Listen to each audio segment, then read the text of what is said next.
And I'd like to now bring up another interesting place that you're finding descendants of the Israelites, but may not necessarily be from the 10 tribes, but will also play a role.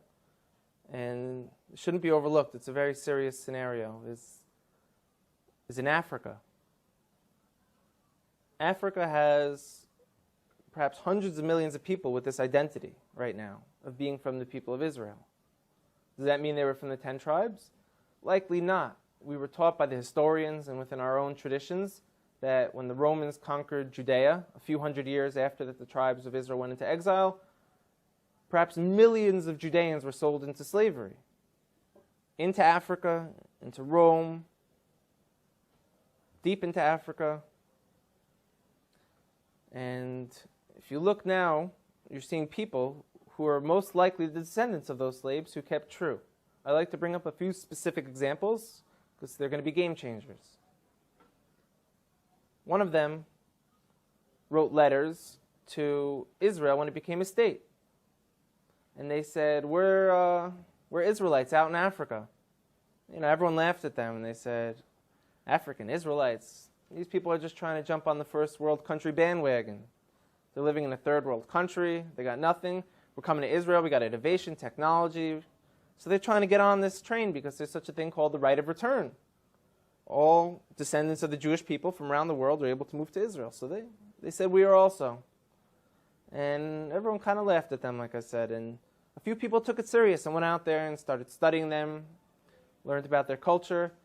And a professor from Duke University went out there and did DNA testing on them.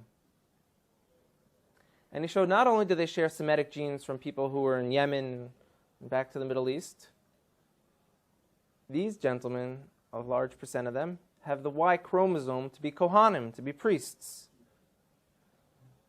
Now, if anyone who doesn't know, a priest is a specific family clan of the nation of Israel who come from Aaron, the brother of Moses, who was the first priest. And anyone descended from Aaron has the status title priest.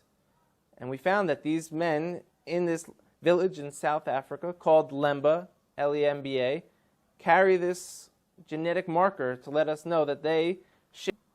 That's mind-blowing. So everyone kind of got humbled a little bit who laughed at them and said, now what? Now what do we do about this? This could have tremendous implications. Another area in Africa you have something big happening is in Nigeria. You have the Igbo people, or Igbo, pronounced either way. There's 40 million of them. Also Christians, like I spoke about before, how that could happen to the children of Israel very easily. But also a lot of them are now coming out and converting back or adopting the rules of the Torah without all the paganism that they've been practicing for hundreds of years. There's been books written about it from scholars in Nigeria, from scholars from the Jewish people. And where it gets interesting is, in America, there was a slave trade. And a lot of the slaves, a very high percentage of them, came from Western Nigerian ports.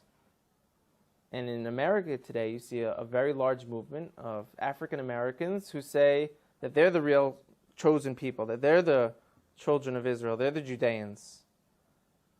So what are they just trying to create an identity for themselves because they were slaves, or is there really something here? And the answer is, most likely there is something there. And most likely, maybe that they were the original Israelites. And maybe that they were the original Israelites. And maybe that they were the original Israelites. And maybe that the Jewish people today who are white, Caucasian people came in a little bit later on. We know that some of the greatest sages of the transmission of the Torah were converts from Rome. You have a man named Onkelos who wrote a commentary on the Torah, unprecedented, that we still learn today. He was a convert. Some of the largest pillars on the transmission today were Roman converts. So here we are, we're Caucasian Jewish people, and now you have people in Africa saying that they're the real people of Israel. It can't be ruled out at all. We know they were sold into slavery. We know now that they're fulfilling prophecies by saying, we're coming back.